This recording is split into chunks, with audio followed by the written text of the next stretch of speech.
I'm Hassan Sarwar, CEO of InfiniOne. InfiniOne is a software development house based here in Los Angeles. If it involves custom software or data science solutions, we can pretty much build it. This video series delves into a variety of topics with the goal of showing you how to use data science and technology to better yourselves and your business. I hope you enjoy these videos. I am Kashif Murtaza, Head of Data Science at InfiniOne. This video series is going to give you an overview of data science in a general sense. What it means, how it's used, and what it can mean for your company. So in particular, we are going to discuss data science definition along with some popular applications. We will also discuss the reasons behind the boom of data science, why data science is trending now. We will discuss learning methods. What are the methods of learning these patterns, adapting these patterns from data? We will be discussing those. We will be discussing software support, what kind of packages, what kind of software, what kind of languages are available, particularly for data science. We will be discussing data storage services, computational services in terms of cloud computing, and finally, we will be discussing the general pipeline for any data science project. So let's start by defining the data science. Okay, in this video, we are talking about data science definition. So data science is an interdisciplinary field focused on extracting knowledge from data sets, which are typically large. So I need you to focus on some of the words here because I'm going to present a couple of more definitions, and maybe these different definitions, they actually get combined together due to these keywords. So data science is an interdisciplinary field focused on extracting knowledge, and this knowledge is a keyword here, from data sets, which are typically large, sometimes also called big data. Another definition again from Wikipedia is data science is a concept to unify statistics. So I need you to focus on unify statistics, data analysis, machine learning, and other related methods in order to understand and analyze actual phenomena with data. So yeah, so data science is a concept to unify statistics, data analysis, machine learning, and several other methods. So this might be referenced with this keyword here, interdisciplinary, and this extracting knowledge. This might be tied up with understand and analyze the actual phenomena with data.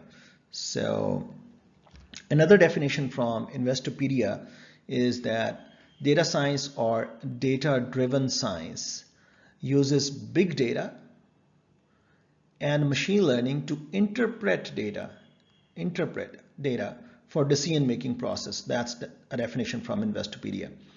So if you see all these definitions, and even if you see more definitions in different wordings, you will finally reach to a conclusion that whole data science field is basically focuses on extracting useful information from the available data, and typically the data is large, which is sometimes called big data, and that knowledge or patterns that you find out from the data, they actually are used for decision-making process or maybe predictions for the future. So if I just wrap up these kind of definitions, all them together in maybe a few words, it is the data science is a field of finding out the patterns from the data for decision making or predictions in the future. So maybe you can but the important thing is to focus on it combines a lot of fields. For example, statistics, data analysis, machine learning, and a whole set of fields. Even some of the statisticians, they really believe that the data science is no longer a new field. It is just a renaming or maybe maybe a particular branch of statistics. So they don't believe that data science itself is a new area, it is a new technique, but there's a debate on internet among statisticians, data scientists, machine learning experts, data analysts, and all that stuff. But at the end of the day, data science actually combines a lot of different fields. It actually utilizes information technology, different tools from computer science. It gets a lot of tools from statistics, from mathematics, and all that. But at the same time, the statisticians they don't agree that this is a new field. They just say it's just a branch of statistics, or maybe a particular application of statistics. So that debate is going on internet, but we will be focusing on remembering that data science is basically a concept that is used. It provides us tools that are used to infer patterns from the data to make predictions in the future. So that might be helpful. There are a lot of roles. Different roles, different job titles that are available in data science. Although the boundary between these roles, the separating boundary between these roles is really vague, but here I really want to discuss some of the roles that are available in industry, and again, the boundaries between different roles may not be that crisp. It may be vague, and sometimes one role may be used interchangeably with the other. So let's start by discussing data scientist. Data scientists have to understand the challenges of business and offer the best solutions using data analysis and data pre-processing. For instance, they are expected to perform predictive analysis by identifying trends and patterns that can help the companies in making better decisions. Well, after listening to this, you might be thinking, okay, then what's the role of statistician? How it is different from a statistician? Well, as I said, the boundaries between different roles, it's really vague. I'm just giving you some of the roles and their definitions that are available from some of the organizations in an industry. Another role is data engineer.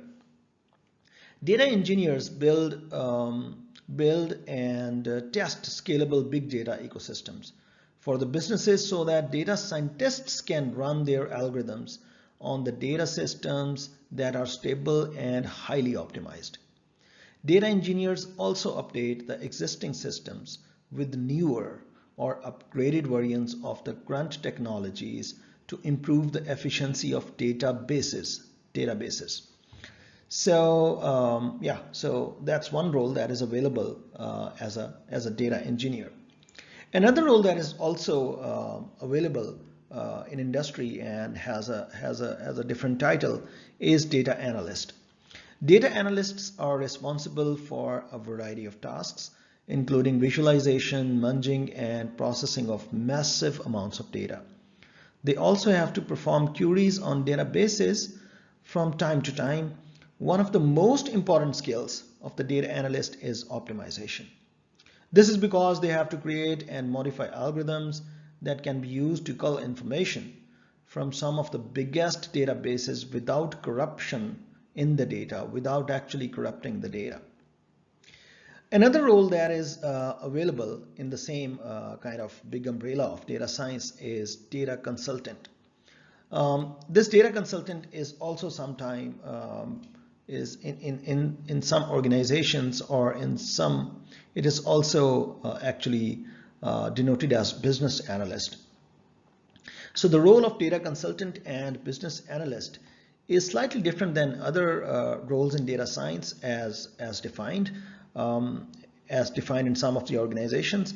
While they do have a good understanding of how data-oriented technologies work and how to handle large volumes of data, they also separate the high-value data from the low-value data.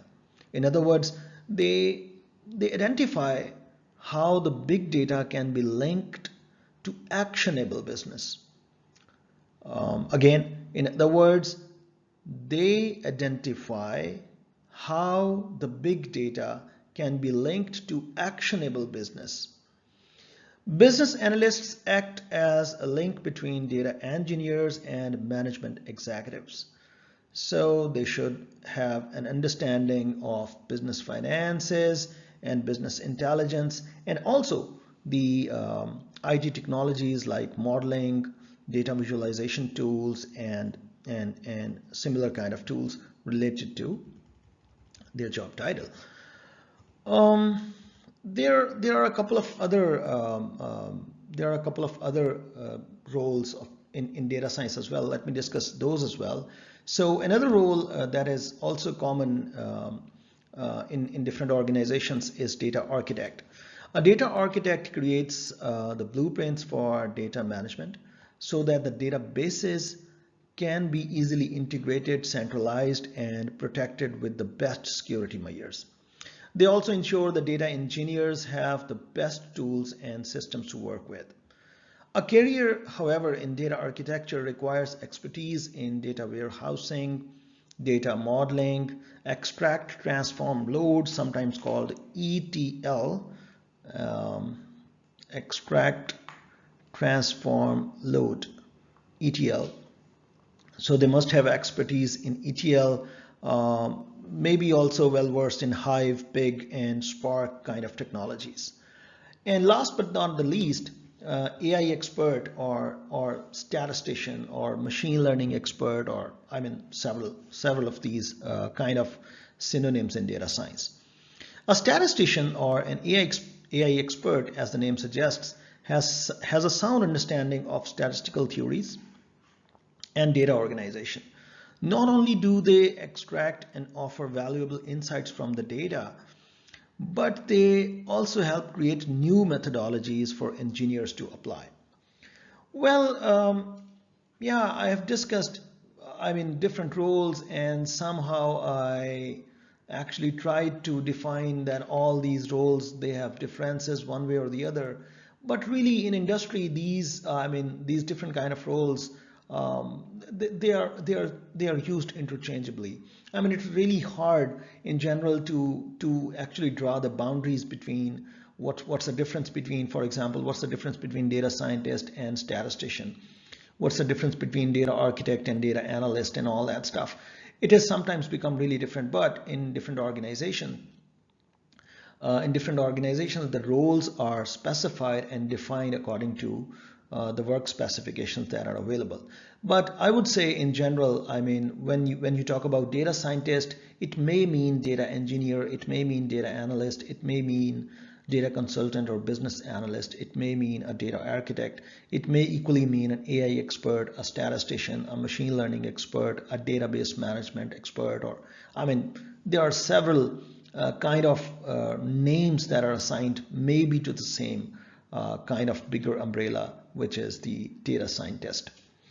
Yeah, so next we discuss some of the applications of data science. What are the possibilities? What can you do with, if for example, you have all the tools and technologies for data science available, what can you do? And the best way to see that what are the possibilities is to actually look into the already running and stable applications. We will be just looking a few of those.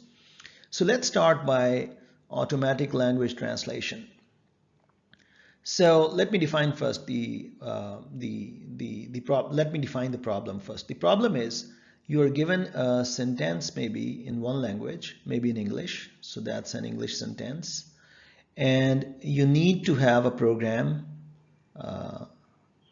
or a software program that actually takes input, a sentence in English, and it generates a sentence in another language, the equivalent sentence in another language, maybe let's say French. So an English sentence, so that's a language translator or converter that converts to a French sentence. Yeah, you might be thinking why this is hard. I mean, why this is actually listed as an application, as a famous application of data science. Why don't I just go and build a dictionary? or a database of all the English sentences and their corresponding French sentences, and I list all of them and their corresponding sentences. And whenever I have to convert a particular English sentence to maybe a French sentence, I will just look into the database where this English sentence may act as a key and this French sentence may act as a value, or the value at that particular index, and I will just grab that French sentence and just display it. Why is this really hard? Well, this is extremely hard, and this idea that might be coming in your mind that I'll build all possible English sentences and their corresponding French sentences. Well, the focus should be on all possible. That is something we should focus on. All possible. All possible English sentences. I mean, can you collect those? How many possible English sentences are there? Yeah, I mean, infinitely many. I mean, they're not. How can you count them? How can you store them? How can you manage them? And then their corresponding French sentences. You cannot build a dictionary. You cannot build a database like so, and then you can go and look up, and you always do a lookup whenever you want a conversion. That is not going to happen.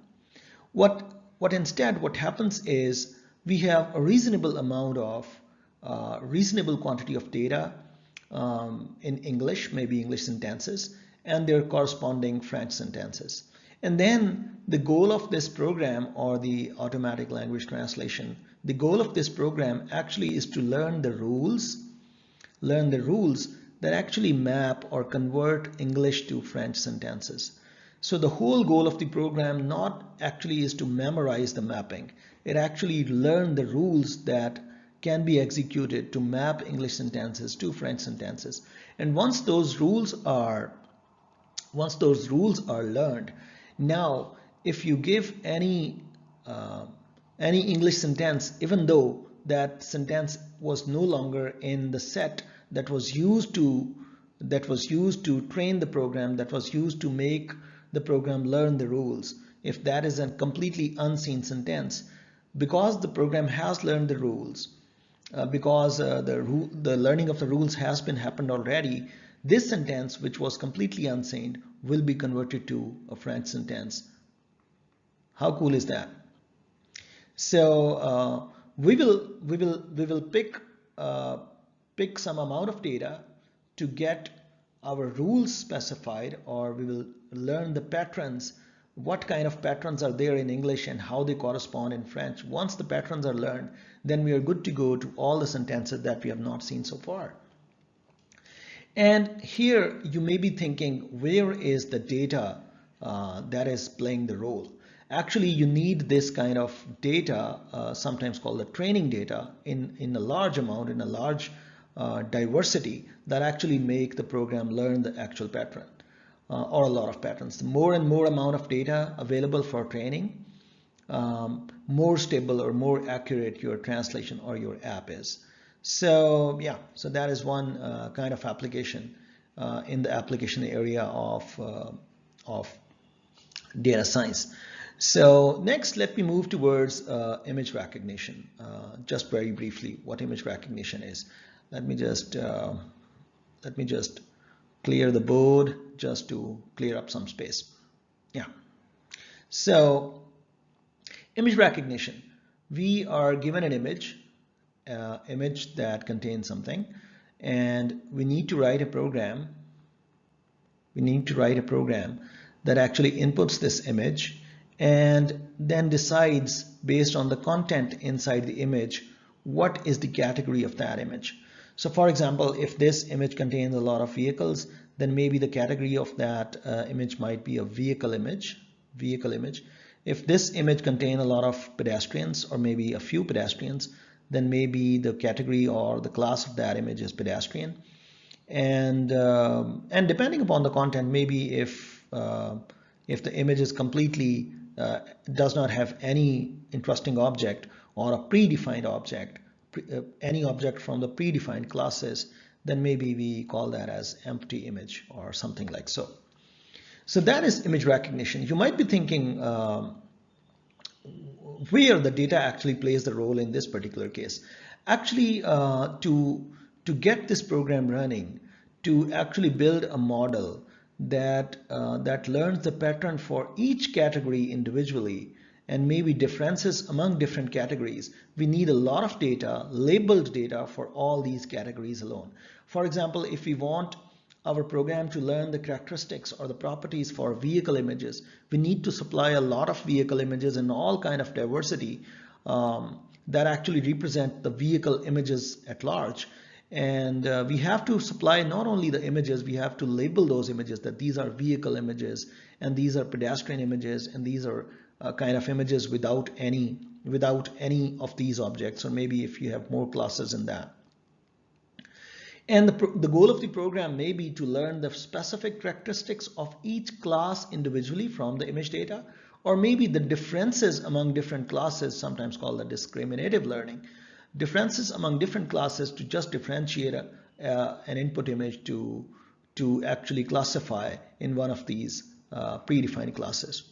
Now, a lot of training data is used to actually build such patterns, to grasp such patterns that are specific to maybe each category individually, or maybe those patterns are the patterns that differentiate different categories.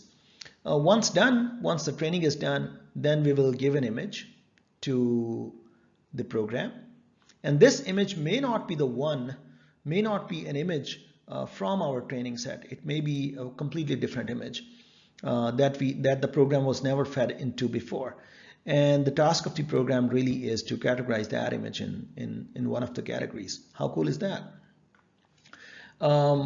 Further, this image recognition, although classifies all the image at once, we may have, for example, object recognition system in which we have an image and it have a lot of different kind of objects, and the goal of the program is to actually crop all these different, or highlight, or actually locate all the objects. These objects may be of different kinds. Some of them may be pedestrians, some of them may be vehicles, some of them may be cats and dogs and stuff like so. So that is called object recognition and localization. Object detection, recognition, and localization. So not only the applications are available just to categorize one image as a whole, we can actually go and detect each and every object inside the image. And that is one very famous application is YOLO. You only look once. Maybe some of you have used this YOLO application. That's very famous application, really real-time application, although also actually work on mobile phones as well.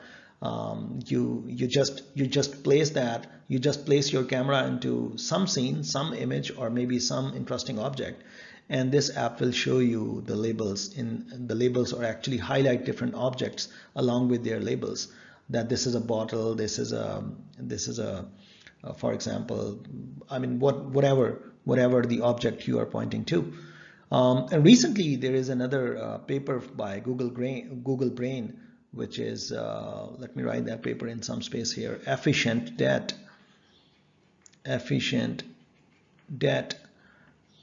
This paper actually appears in April 2020, just a month before. That is by Google Brain, and they claim that their algorithm is much more faster than YOLO and actually more accurate than YOLO. The improvement is going on, but the data really that was fed into this program to make this program trained was actually the millions and millions of images, and that data is basically called ImageNet data, and it is a labeled data. It is the data with a lot of labeled images, and people are using that data, but that's all the training data that is available. So the purpose here is just to show you that this kind of stuff is also there, and the data is actually guiding for recognizing different objects as contrast to recognizing the text. Speech recognition, you may want to build, for example, an application that recognizes your speech, maybe in a particular language, and act accordingly. Maybe you just speak that, open up my email inbox and read the email from George. Now that's an audio signal. The audio signal must be converted to decision, the proper decision in action. Maybe speech recognition application can be, there is another version of speech recognition, which is speech to text conversion, in which the input is basically audio signal and the output is the corresponding text in a particular language, let's say English. And to train such an algorithm, you need a lot of data, and the data here has two kind of key value pairs. The key is the audio signal and the value is the corresponding text sentence. And you need a lot of this corresponding data, training data, to actually get a mapping, to actually get the rules that map the audio signal to text. And once done, then you can supply a different audio that was not used in training, and you get your proper actions. Traffic predictions, I mean, we want to predict that given the situation right now, we want to predict what is the best route and where will be the next congestion, maybe, or a more plausible application might be to actually decide the dynamic timings for different light signals. For example, if you place a camera or maybe some other sensor that somehow judge the density of different roads, then based on the density of different roads, you can set the timings of green and red signal lights dynamically rather than prefix lights. And analyzing these videos or images to get the density out requires a lot of data and data science to actually convert the images or videos to their respective density labels. And once the density labels are available, then a dynamic timing can be set to different light signals, and that is also work that is going on. Product recommendation, you view certain products and next time you view the same website, you get certain recommendations based on your previous views, and they are refining as you click more and more of the products in your tour. Self-driving cars uses reinforcement learning, the very recent techniques in data science, to actually build cars that do not require drivers, checking what kind of emails are spam, what are not, virtual assistants, online frauds, I mean stock marketing, medical diagnosis, health sciences. A lot of data science actually is going on right now on Kaggle and several other companies, including Amazon. They are actually putting a lot of their efforts, a lot of data science resources to find out the trends, particularly in COVID-19 that is running right now. So a lot of data science is going on in medical diagnosis and whatnot. These are just a few. In fact, data science can do anything once the data is available and once it is clear what kind of pattern we are going to find out, what kind of mapping that is there that is most interesting. So it is completely, I mean, maybe you are working in an organization, you are logging a lot of data, you're recording a lot of data. The data may be recorded in a really heterogeneous form. Maybe the faces are being recorded by the camera at the entrance. Maybe the working log, the working timings, and all that stuff is recorded in a really heterogeneous way. But there are always ways, there are always tools that are available in data science to actually help you put up your queries, get the automatic mappings, and actually improve your business process through these automated tools supplied by data science. You might be wondering if data science is that powerful, why it is trending these days? Why really we are listening this term data science just recently? Why not earlier? So well, there are certain reasons to that. And the first and the foremost reason is availability of data. Previously, the data was not available. Actually, the amount of data that is required for a data science program to get patterns from it, to get mappings from it, that data, the requirement of data is actually huge, and that is sometimes directly proportional to the accuracy. The more data you supply, the more accurate the predictions they come. So just recently, a lot of sensors have been deployed. The data has been recorded everywhere. The data has been digitized everywhere. A lot of data is being recorded everywhere. Big data servers. I mean, um, even in a lot of GBs of data is being uploaded to different servers every second. Your camera is recording videos. Your camera is recording images, sound. Your cell phone is reporting your location everywhere. You are commenting, you're writing, you are liking different content. All these kind of your actions are being recorded as digital data, and due to the availability of large amount of data, the algorithms, that because the data science algorithms, they are data hungry, availability of data actually give rise to the accuracy and more efficient use of data to build more accurate data science modules. And this availability of data actually give rise to that basically becomes one reason in the boom of data science. The data science becomes so popular, and because data, just the data acquiring technology that just get matured recently, that's why the data science is trending now rather than earlier. Another main reason is the availability of computational power. See, if you have a lot of data but you don't have computational power, then you're again stuck. Because these data science algorithms, they require a lot of computational power, sometimes parallel, distributed on several nodes, and a lot of stuff. You are going to handle a lot of data. You are going to actually build mathematical models on that. Now think about the computational power you need. And earlier, the computational power, just a few decades before, was not that advanced. And right now, in this age, the computational power is huge and available. Even the clusters are available. The distributed environment is available. GPU technology, graphics processing unit, allows data science to just boom up. I mean, parallel processing, parallel distribution of workload to several nodes and several GPU units and stuff like so. All that fancy hardware, along with this cloud resources and all that stuff, that actually make this dream become true of data science. The data is available along with the computational power. If data is available, computational power is not available, you are still stuck. If you have a lot of computational power and you don't have data to work on, you are again stuck. So the availability of data as well as the computational power just increases recently, and that became the basic reasons for increase in the importance of data science.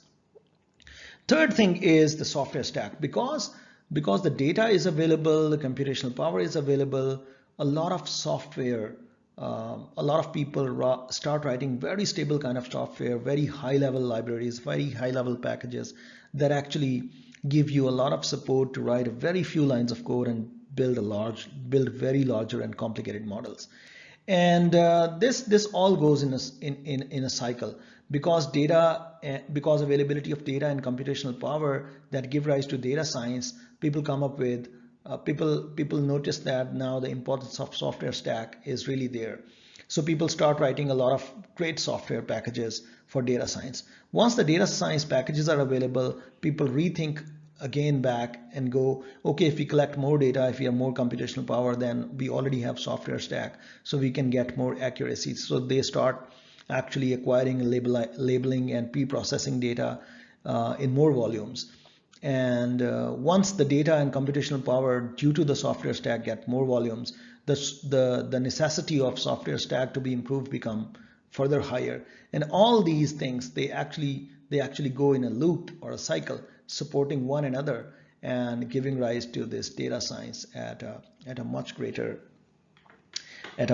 pace, particularly in these days, because all these things, they just happen in these days. So this wraps up this video. In the next video, I'm going to discuss basically the different learning methods that are available in data science. So thanks for watching, and see you next time.